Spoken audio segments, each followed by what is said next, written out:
이 시간 저희들이 신명기서 12장을 읽었습니다. 여러분, 신명기서 12장에서는 하나님께서 한 장소를 정하신다라고 말합니다. 그래서 그곳에서 하나님은 하나님의 백성으로부터 예배를 받으시기를 원하신다라고 가르치고 있습니다. 그때 당시 가나안 7족 속들은 그들은 각각의 장소에서 그들이 원하는 대로 좋을 대로 그들의 신들에게 분향하고 그렇게 제사를 드렸죠. 그래서 때로는 푸른 나무 아래에 깊은 숲속에 산 위에 이런 데다가 그들은 처소를 마련하고 그들을 신들을 갖다가 섬겼고 그렇게 행했습니다. 그러나 하나님께서는 이스라엘 백성은 다르다라고 말합니다. 너희들은 그들과 같지 않고 하나님께서 택하신 장소에서 모두가 이스라엘의 12지파 모두가 그곳에 와서 하나님께 예물을 드리고 하나님을 찬양하고 경배할 것을 말하고 있습니다. 이게 그때 당시에 다른 이방의 신들 그러한 우상 숭배와 다른 점이 바로 이거였습니다. 하나님께서는 이것을 모세에게 명령하고 너희들이 가나안 땅에 들어가게 된다 그러면은 절대로 가나안 족속들이 그렇게 행했던 악한 풍습을 너희들은 절대 따르지 말고 그들이 가지고 있던 우상들, 그들이 행하고 있던 악한 풍습 모든 것들을 연구하여 어떻게 하면 복을 받을까라고 그들을 따라하지 말고 모든 것들을 다 깨트리고 부수라라고 말합니다. 주상을 깨트리고 그들이 섬기는 모든 것들을 다 파멸시켜라라고 말하고 너희는 온전히 그들의 풍습이 아닌 하나님께서 정해준 말씀에 따라서 한 곳에서 하나님이 정한 곳에서 하나님께와 예배할 것을 요청하고 있음을 보게 됩니다. 이것이 바로 하나님께서 하나님의 백성을 하나 되게 하고 12지파를 하나 되게 하고 오직 유일한 신 하나님만을 섬기게 하는 가장 아름다운 그리고 가장 옳은 그러한 방법이었음을 우리는 역사를 통해서 잘 알게 됩니다. 이스라엘 백성이 온전히 여호와 하나님만을 섬길 수 있었던 것은 바로 하나님의 말씀 때문이었음을 우리가 알게 되죠. 하나님을 섬기는 이스라엘 백성 말고는 다른 모든 그러한 민족들은 다 다신론이었습니다. 하나의 그러한 신만을 섬기는 나라가 없어요. 다 다신론, 풍요의 신, 그렇게 바알을 섬기고 아세라를 섬기고 그모스를 섬기고 곳곳에 태양신을 섬기고 각가지 우리나라도 마찬가지잖아요. 우리나라도 무슨 조상신 많이 섬기잖아. 부엌에다가 무슨 또 뭘 떠놓고 빌기도 하고. 이처럼 여러분 오직 하나님 아버지를 제외한 여호와 하나님을 제외한 다른 모든 것들이 이렇게 모든 민족들은 다신론에 붙잡혀 있었음을 알게 됩니다. 12장은 온통 그 내용이에요. 그래서 하나님의 택한 자리에 와서 하나님께 예배를 하라. 그래서 여러분 다음에 솔로몬의 성전을 하나님이 택하시잖아요. 그리고 이스라엘의 모든 민족은 1년에 3번씩은 반드시 하나님 이 성전에 올라와야 되죠. 그리고 하나님께 영광을 돌리면서 축제를 벌리잖아요. 예루살렘에 다 올라오는 거예요. 모든 데 흩어져 있다 할지라도 올라옵니다. 자, 여러분 말씀을 몇 가지만 보도록 하겠습니다. 자, 4절에 보니까요. 2절을 먼저 보겠습니다. 너희가 쫓아낼 민족들이 그들의 신들을 섬기는 곳은 높은 산이든지 작은 산이든지 푸른 나무 아래든지 막론하고 그 모든 곳을 너희가 마땅히 파멸해라. 제단을 헐어라. 주상을 깨트려라. 아세라상을 불살라라. 그 조각한 신상들을 찍어내라. 그리고 다 멸하라. 이렇게 하나님께서는 말씀을 합니다. 그러면서 4절에 너희 하나님 여호와께서는 너희가 그처럼 행하지 말고 오직 너희 하나님 여호와께서 자기의 이름을 두시려고 너희 모든 지파 중에서 택하신 곳인 그 계실 곳으로 찾아 나아가서 너희의 번제와 제물과 11조와 거제와 서원제와 낙헌 예물과 소와 양 처음 난 것들 그것을 너희는 그리로 가져 그곳에서 드려라 라고 하나님께서는 말씀하십니다. 그곳에서 가족들과 함께 수고한 일에 하나님께서 복 주심으로 말미암아 가족들과 함께 즐거워할지니라 하면서 하나님께서는 이스라엘 백성에게 모세를 통해서 명령하고 있음을 보게 됩니다. 여러분, 우리의 마음 가운데도 이렇게 온전함이 있어야 됩니다. 하나님을 섬기는 우리의 마음 가운데도 쪽마음이 있어서는 안 되죠. 하나님께서 너무너무 싫어하는 것이 그거잖아요. 100% 온전한 마음을 가지고 우리가 하나님 앞에 예배하고 하나님을 사랑하기를 원합니다.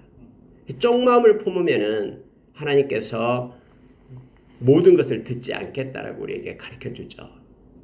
무슨 얘기냐면은 여기서 이방인들이 하는 것처럼 뭐 높은 산, 작은 산, 푸른 나무 아래 그들이 막 여러 가지 제단을 만들고 주상을 세우고 아세라상을 세워놓고 막 복달라고 빌고 막 그래요.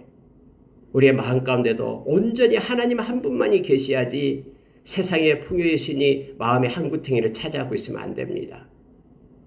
그래서 뭐 어떤 이들 교회 다니면서도 또 다른 것, 이 세상과 양다리 거치면서 세상의 풍속을 따라갑니다. 이거 하나님이 너무너무 싫어한 것이잖아요. 그래서 아예 가나안 땅에 들어가기 전부터 하나님은 모세를 통해서 이스라엘 백성에게 지금 교육하고 있는 거예요. 거기에 들어가면은 막 너희 마음을 혼란스럽게 하는 것들이 엄청 있다라는 거예요. 그들은 막 그렇게 주장하거든요. 이제 추수 때가 됐으니까는 풍요의 신 바알 신한테 뭔가 예물을 드려야지만이 엄청난 추수를 가지게 된다. 뭐 비신한테 뭐 용왕신한테 뭘 드려야지만이 된다라고 그들이 약한 풍속이 있거든요. 그런데 그거 마음에 절대로 두지 마라 하고 하나님께서는 말씀하시고 계시죠. 그리고 하나님이 정한 곳에 와서 하나님만을 섬기라 라고 말하고 있습니다. 왜 하나님은 오직 한 곳만을 택하여 예배 처소를 삼았겠습니까? 그건 종교적인 면에서 본다 그러면은 이 가나안 족속들은 수많은 예배 제단들과 그렇게 섬기는 장소를 가지고 있었잖아요. 그러나 이스라엘은 유일한 예배 처소가 있었죠. 이 말은 이스라엘 백성으로 하여금 여호와 하나님만을 순수하게 신앙을 가지고 보존하게끔 하기 위함이었어요. 만약에 여러분 이것도요, 우리가 하나님을 섬기는데 아무 데서나 이렇게 섬기게끔 했다 그러면은 이제는 파가 나눠지게 될 겁니다. 무슨 파. 우리 지역에 무슨 파. 누가 더 이렇게 서로 막 모조품 경쟁을 하게 될 겁니다. 거짓된 것이 나타나게 되고, 그러나 하나님께서는 한 곳에서만 섬기게 함으로 신앙이 하나 되게끔 그렇게 했습니다. 그리고 두 번째로는 사회적인 면에서 본다 그러면은 이 유일한 예배 처소는요, 이스라엘 12지파를 같은 신앙을 가진 하나의 민족 공동체로 결속시킬 수 있었죠. 그래서 이스라엘 백성이 숫자가 작지만은 하나님 아버지 여호와 하나님의 그러한 백성으로서의 그러한 뭉치고 서로 하나됨을 그들이 이루어냈음을 우리는 잘 압니다. 하나님께서 그렇게 말씀하신 것은 깊은 뜻이 있습니다. 이 세상에서도 마음껏 마음대로 사는 것이 아니라 하나님의 말씀을 따라 사는 하나님의 백성을 하나님께서는 세우시고 또 그들을 통해서 하나님의 영광 받으심을 알게 됩니다. 그런데 여러분, 이제 예수님이 오셨어요. 이때 당시에는 성령님이 안 계셨는데 예수님이 오셔서 우리 가운데 성령님이 계셔요. 그래서 오늘날에는요, 성령으로 하나가 되는 거예요. 온 열방에 있는 모든 하나님의 백성들은 성령으로 하나 된 유일한 하나님을 섬기게 되는 것을 보게 됩니다. 그래서 예수님께서 우리에게 요한복음 4장에서 말씀했잖아요. 이제부터는 너희가 이곳에서도 저곳에서도 그렇게 사마리아에서 그 수가성 물가에 있는 여인에게 가르치잖아요. 하나님 앞에 영과 진리로 예배할 때가 온다. 하나님의 말씀을 가지고 성령에 의해서 하나님께 예배할 때가 오는데 이곳에서도 저곳에서도 아닌 영이신 우리 주님 때문에, 하나님 때문에 영과 진리로 온전히 하나님께 예배하는 때가 온다라고 말씀하셨고, 우리 주님이 마태복음 16장 18절에서 반석 위에 교회를 세운다. 내 교회를 세운다라고 에클레시아를 세우잖아요. 이것은 음부의 권세가 해할 수 없고 영원히 주님 오실 때까지 세워져 가게 됨을 보게 됩니다. 그래서 여러분, 오늘날요 놀라워요. 오늘날 놀라운 게 뭐냐면은 이 열방 가운데 예수 믿는 모든 사람은 성령에 의해서 하나가 되는 거예요. 한 하나님을 섬기게끔 그렇게 성령의 역사심이 지금까지 있어왔고 앞으로도 더욱더 성령의 인도하심을 받게 돼요. 역사심을 받게 됩니다.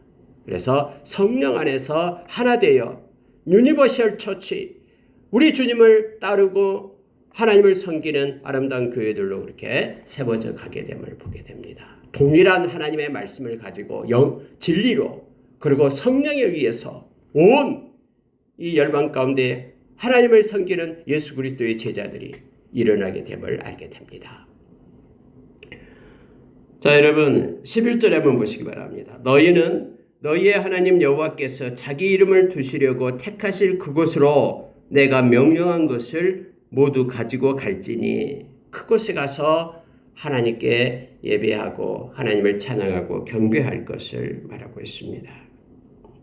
13절에도 동일합니다. 너는 삼가서 내게 보이는 아무 곳에서나 번제를 드리지 말고 오직 너희의 한 지파 중에 하나님께서 택하실 그곳에서 번제를 드리고 또 내가 내게 명령하는 모든 것을 거기서 행할지니라. 그러나 내 하나님 여호와께서 내게 주신 복을 따라 각 성에서 내 마음에 원하는 대로 가축을 잡아 그 고기를 먹을 수 있나니, 그래도 피채는 먹지 말고 피는 땅에 쏟으라.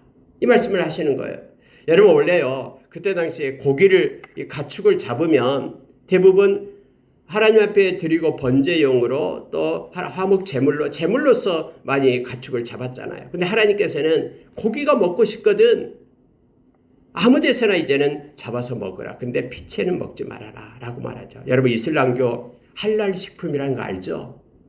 그들은요 고기를 이 이맘이 이렇게 기도하고 또 예배를 드려야지만이 그 고기를 먹을 수 있다라고 얘기해요. 그럼 우리나라도 막 할랄 식품 그렇게 저도 익산에다 세운다고 막 하고 그랬잖아요. 이슬람이 들어오는 거예요. 그렇게 해서요. 그래서 그 음식이 복 있는 음식이라고 막 그걸 사 먹고 막 그러잖아요. 근데 여러분 여기 성경에서는요 그걸 인정하지 않습니다. 오늘 하나님께서는 분명하게 말씀했어요. 고기, 가축 너희가 아무 데서나 잡아서 먹을 수 있다. 이슬람은 아무 데나 잡아서 못 먹어요. 그래가지고 이 가축을 잡는 곳에는 언제나 이렇게 이맘이 있어요. 이맘이라고 이슬람 종교 지도자가 이렇게 허락을 하고 기도를 해야지만이 그 음식이 복되다고, 그리고 나서 그 음식을 사 먹을 수가 있어요. 팔 수도 있고. 그런데 저희들은 이 성경의 말씀대로 아무 데서나 가축을 잡아 먹기는 하되 이 피를 갖다가 땅에다 쏟으라라고 말하고 있습니다. 피는 생명을 상징하거든요. 피채 먹지 말라라고 말하고 있습니다. 원래 우리의 생명은 흙에서 왔잖아요. 그래서 흙에다 피를 쏟는 거예요. 그리고 하나님께 드리는 그러한 짐승의 피는요 제단에다 쏟아야 돼요. 하나님 앞에 드려야 되기 때문에. 그래서 생명의 존귀함을 이스라엘 백성에게 가르치고 있는 거예요. 가축을 너희들이 잡아서 고기를 먹는다 해도 그 생명이 하나님이 주신 것이다라는 것을 기억하면서 하나님께 감사하고 그 피는 먹지 말고 말씀을 지키면서 그렇게 고기를 마음껏 먹을 수 있다. 그러나 하나님께 드리는 가축은, 하나님께 드리는 그러한 예배용으로 하나님께 드리는 그러한 가축은 반드시 하나님께서 정한 자리에 와서 잡아야 된다. 아무 데서나 잡아서 그들이 예배를 드리면 안 된다라고 지금 말하고 있는 거예요. 먹기 위한 고기는 아무 데서나 잡아서 먹지만 하나님께 드리는 그러한 제물이 되고 우리의 죄를 속죄함을 받기 위하여 이렇게 안수해서 정가시킨 그 희생의 제물은 반드시 하나님이 정한 곳에서 하나님께 예배를 드려야 된다라고 말하고 있는 것을 보게 됩니다. 자, 여러분 오늘 말씀 중에서요 23절에 한번 보십시오. 다만 크게 삼가서 그 피는 먹지 말라. 피는 그 생명인즉 네가 그 생명을 고기와 함께 먹지 못하리니 너는 그것을 먹지 말고 물같이 땅에 쏟으라. 너는 피를 먹지 말라. 내게 이같이 여호와께서 의롭게 여기신 일을 행하면 너와 내 후손이 복을 누리리라. 하나님께서는 피를 먹지 말라라고 말하고 있습니다. 그리고 신약 시대 와서도 여러분 사도행전 15장에 보면은요. 이제 이방인들이 예수를 믿고 돌아오니까 이방인들이 율법을 모르잖아요. 그래서 바울 사도가 그들을 향해서 외쳤죠. 오직 우리가 율법을 지킴으로 구원을 받는 것이 아니다. 우리는 예수 그리스도를 믿음으로 구원을 받는다라고 말하니까 이 유대인들 크리스천들이 막 반대를 합니다. 아니 저들도 율법을 지켜야 된다라는 거예요. 할례를 받아야 되고 율법을 지켜야 된다. 그래서 이것 때문에 예루살렘 교회에서 논쟁이 있었습니다. 그래서 사도행전 15장에 보면은 그 논쟁을 한 것을 쭉 기록을 하고 있죠. 근데 결론이 뭐냐면은 그곳에서 베드로도 그렇고 또 예수님의 그 동생이었던 야고보도 그렇고 그렇게 얘기했죠. 너희의 조상들이 매지도 못한 멍에를 왜 그들에게 지우려고 하느냐. 오직 구원은 믿음으로 말미암아 받는다. 그러나 서로 하나가 되기 위하여 화합하기 위하여 이방 크리스천과 유대인 크리스천들이 서로 하나 되게 하기 위하여 네 가지 것을 조심해라. 하지 말라라고 말하죠.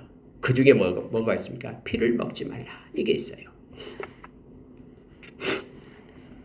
그러니까 피를 먹지 말라. 음란하지 말고 음행하지 말고 또 우상의 재물 먹지 말고 또 피를 먹지 말라. 막 이러한 내용들을 가지고 그들에게 말을 하고 있으면 보게 됩니다.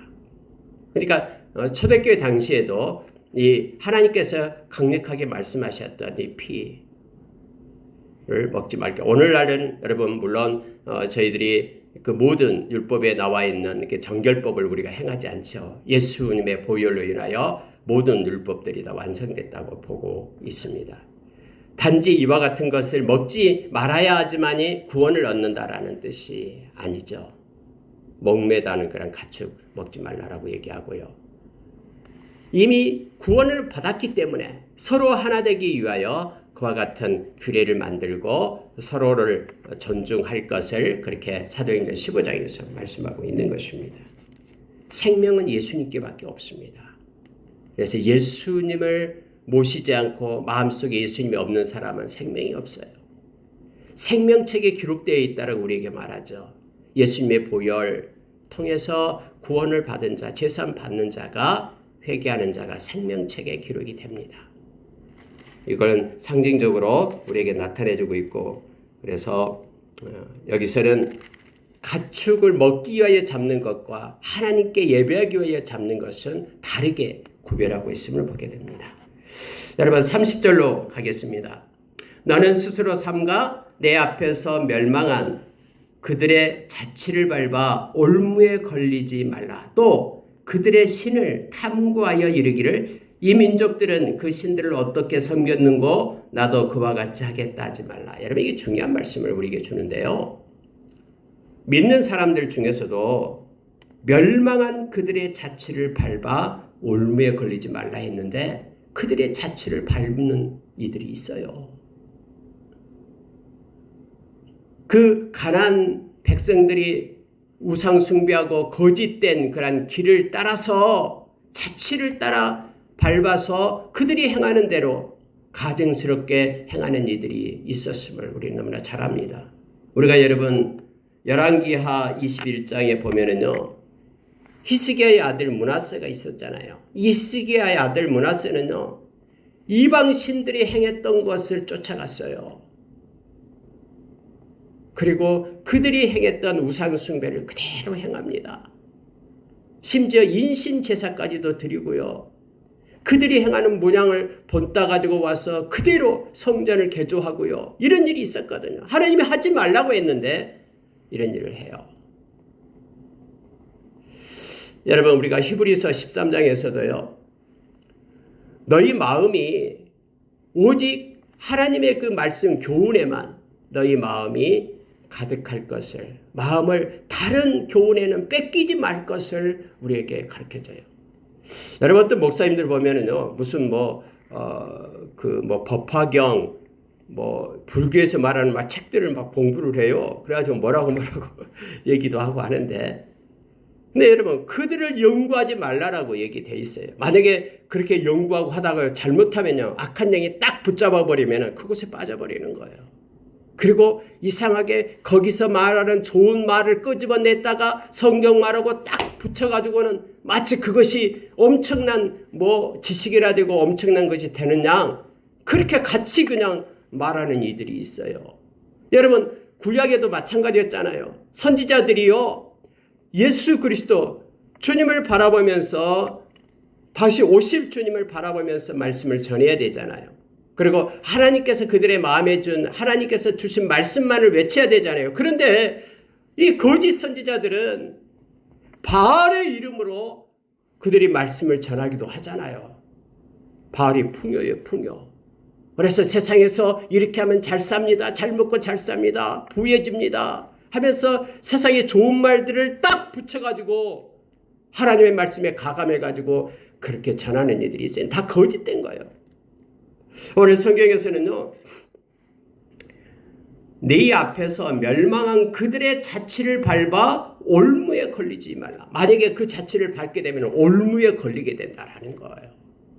악한 영이 가만히 안 있거든요. 그래? 하면서 마음을 헷가닥 딱 붙잡아버려요. 그러면은 거기서 쑥 빠져버린다니까요. 그래서 다른 교훈을 마음에 품지 말라라고 히브리서 13장에서 우리에게 가르쳐 줍니다. 또 하나가 있어요. 그들의 신을 탐구하여 이르기를 이 민족들은 그 신들을 어떻게 섬겼는고 나도 그와 같이 하겠다 하지 말라. 다른 신들을 막 탐구해요. 다른 경전들을 갖다 탐구하고 막 그래요. 근데 아까도 얘기했다시피 잘못하면은 그 누룩에 빠질 수가 있다라는 거예요. 신들을 탐구하지 말라라고 말합니다. 하나님보다 높아진 모든 것들은 다 무너뜨려라. 그리고 모든 생각과 사상과 철학을 하나님의 말씀 아래 두고 하나님께 순종할 것을 성경은 고린도후서 10장 3절 4절 5절에서 우리에게 가르치고 있음을 보게 됩니다. 자, 여러분 31절 한번 보십시오. 내 하나님 여호와께는 네가 그와 같이 행하지 못할 것이라. 그들은 여호와께서 꺼리시며 가증히 여기시는 일을 그들의 신들에게 행하여 심지어 자기들의 자녀를 불살라 그들의 신들에게 드렸느니라. 내가 너희에게 명령하는 이 모든 말을 너희는 지켜 행하고 그것에 가감하지 말지니라. 하나님의 말씀에 가감하지 말라라고 말합니다. 좋은 게 좋은 거라고 하면 안 됩니다. 여러분 처음에 로마가 이제 국교가 되잖아요. 기독교를 국교로 삼잖아요. 콘스탄티누스 때요. 그리고 국교로 되니까 어떤 정책을 썼냐면은 이제는 많은 이방 나라가 있을 거 아니에요. 로마가 정복했던 이방 나라들. 근데 그들의 신들이 있어요. 태양신을 섬기고 뭐 하는 것들. 그런데 그들의 종교를 갖다가 이렇게 가감시킨 거예요. 그래서 여러분 막 무슨 천주교 보면은 교황이 무슨 짝대기를 짚고 다니고 막 하잖아요. 지팡이를 짚고 다니고 그 막 이상한 모양을 하고요. 또 이렇게 하나님을 믿는다고 이렇게 성전을 만들 때 거기에도 막 이상한 문양이 들어가고 그러잖아요. 이방신을 끌어들인 거예요. 그들의 섬기고 있는 것들을. 그리고 막 무슨 신상들을 많이 막 만들잖아요. 조각품을 만들고요. 이것들이 다 인간의 생각에서 나온 인본주의에서 나온 거예요. 그래서 천주교가 그래서 잘못된 거예요. 하나님의 말씀을 가지고 해야 되는데 말씀이 아닌 다른 이방인들 그들을 이렇게 포용하기 위해서 그들의 나라에 믿고 있는 신들을 갖다 조금씩 받아들인 거예요. 이게 잘못된 것임을 성경은 분명하게 말합니다. 가감하지 말지니라. 태양신을 섬겨서는 안 됩니다. 심지어 자기 자녀들을 불살라서 그들이 하는 것처럼 따라했던 왕들이 있었잖아요. 사악한 풍습을 따랐던 이들이 있었어요. 이스라엘 백성 또 왕들 중에서도요. 인신제사를 드렸죠. 특히 므낫세 때 그랬음을 알게 됩니다. 물론 므낫세는 다음에 이제 그가 그 말년에 회개하고 돌아옵니다. 하나님 앞으로. 그런데 므낫세가 오랫동안 50년 이상을 갖다가 집권할 때에 이러한 악한 일이 있었어요. 그것 때문에 이스라엘 남유다가 망하게 됨을 알게 됩니다. 말씀을 마치겠습니다. 오늘 여러분 신명기서 12장에서는요. 하나님은 타협하지 않으세요. 하나님은 배타적인 하나님이셔요. 오늘날도 동일합니다. 하나님의 백성들이 이것 때문에 욕을 먹죠. 왜 이렇게 너네 종교는 배타적이냐. 서로서로 좋고 존중하고 너네 종교에도 구원이 있고 우리 종교에도 구원이 있다라고 생각하면서 서로서로 해야지. 아니요. 그것은 인간이 만들어낸 가짜 종교예요. 그러나 우리가 믿는 이 하나님은 진짜거든요. 이 진짜와 가짜가 서로 혼합시키면 안 되죠. 그래서 우리는 생명 걸고 우리의 믿음의 선진들이 이 말씀을 지켜왔듯이 우리도 역시 생명 걸고 이 진리의 말씀을 우리가 붙잡고 있다가 우리 후손들에게 넘겨주고 우리가 하나님 앞으로 나아가야 됩니다. 절대로 가감하거나 타협하지 말라라고 요한계시록 22장 18절 이하에서 말해주고 있죠.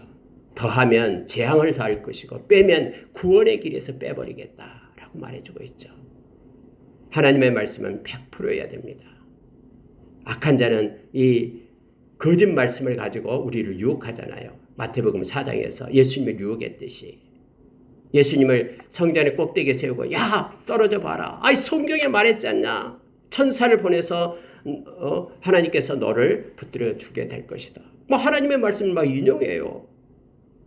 예수님께서는 하나님을 시험하지 말라라고 그렇게 말씀하셨죠. 그러니까 여러분 말씀의 가감이 이게 문제입니다. 온전한 말씀을 우리는 그대로 받고 그대로 믿는 하나님의 백성이 되어야 됩니다. 어떤 사람들은 말씀 중에서 막 곤란해요. 어떤 것은 하나님의 말씀이고 어떤 것은 아니고 어떤 것은 버려도 되고 하나님의 말씀만을 지켜야 되고 이거 아니에요. 이 모든 것들이 성령에 의해서 우리에게 주어진 정황무오한 오류가 없는 하나님의 말씀이고 만약에 이 성경에서 이거 서로 잘못됐지 않습니까? 이렇게 말하는 것은 우리의 지식이 오류가 있는데요. 우리의 지식은 지금은 약하잖아요. 다 모르잖아요. 지금은 이해가 안 돼도 다음에 우리 주님 앞에 섰을 때 우리의 지식이 온전해진다고 하죠. 고린도 전서 13장 12절 이하에서 말하잖아요. 그럴 때 우리는 다 알게 될 겁니다. 이 하나님의 말씀이 하나님이 쓰셨기 때문에 온전한 것임을 우리가 믿어야 됩니다. 세상은 그래서 없어져도 우리 주님이 말씀했듯이 이 말씀만은 사라지지 않는다라고 주님은 말씀합니다. 그래서 우리는 말씀을 붙잡고 나가는 것입니다. 우리의 체험보다도 말씀이 우선입니다. 오늘 하루도 하나님의 말씀을 따라서 하나님의 마음을 가지고 그리고 온전히 쪽마음이 아닌 100%의 온전한 마음으로 하나님과 동행하는 하루가 되기를 원합니다. 기도하겠습니다.